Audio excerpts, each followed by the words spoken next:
In 2020, I almost lost everything: my family, my marriage, my sense of self. And the hardest part was I couldn't even explain why I kept sabotaging what I loved the most until I faced the truth, the real truth. My name is Eric Wayne Wade. I meet with men just like you every week to break the silence, unmask, and embrace vulnerability to rise into the men we were created to be. Rock bottom isn't just a moment.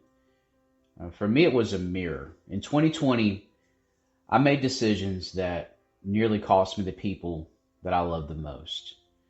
And I remember lying awake at night throughout all this mess and just asking myself, why do I keep doing the same thing over and over again?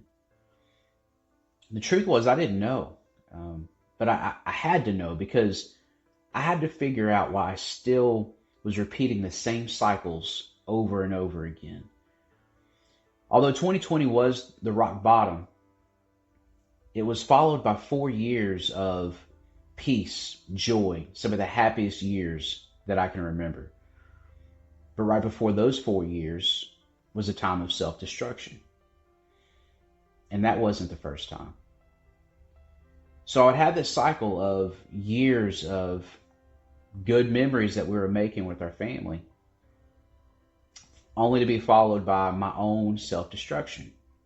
And I knew that if I didn't get to the root of what was really going on, what was really happening on the inside that kept pushing me to make these decisions, that I would not stop bleeding on the people that were never cutting me in the first place.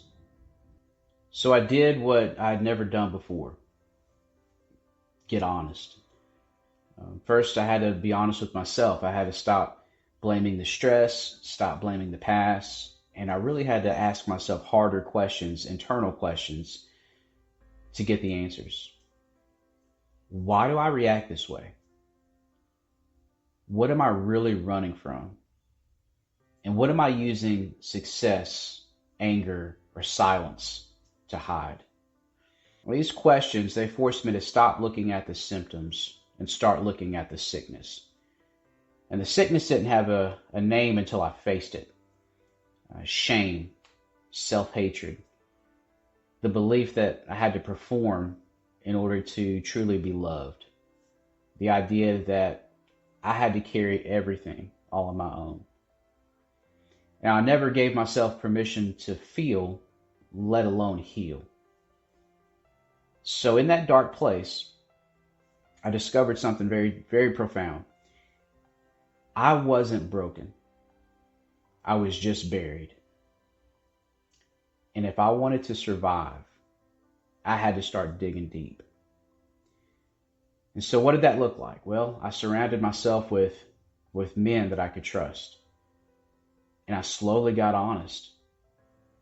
I told the truth. And slowly, I started to heal. It was a long process, month after month after month. And what really helped me was when I started to say these things that I would never have the courage to say out loud to somebody else about what I was thinking and feeling and what I was doing.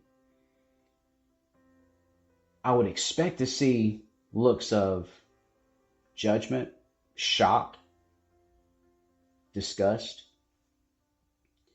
But when I saw the looks of these men that came back to me when I was bearing it all,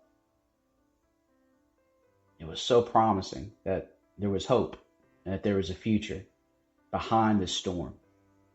So if you find yourself in the same cycles, the same patterns, which is very common, just know that you're not weak. Okay? That's not weakness. You're wounded.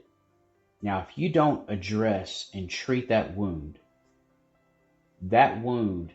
is going to keep driving your decisions. And you'll find yourself in the same places with the same hurts and the same destruction. Here are 3 questions that really cracked me wide open. What's the story that I'm telling myself about who I really am?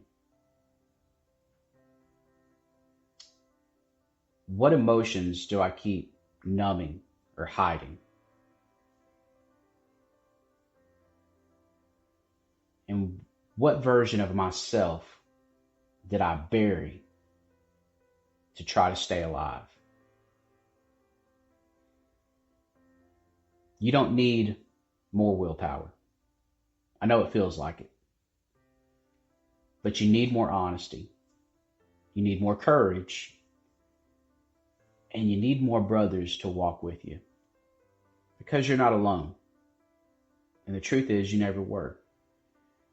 But the silence, it will convince you otherwise. So, if you're done pretending and you're ready to get real and to start the real work, this community is for you. Listen, I'm proof. Men don't make decisions that I made, do things that I did, and come out on this side able to speak truth about the healing on the other side of the storm without going through a healing process. And I can help you do that. Reach out. Let us know what you need. And I want to encourage you, if it's not Mountain Men, find a brotherhood that you can connect with, that you can trust and open up with and do this work. That's the difference. You cannot do this alone. Follow for more. I hope you have a wonderful week. Share this with the man that's ready to do some real work and experience real healing.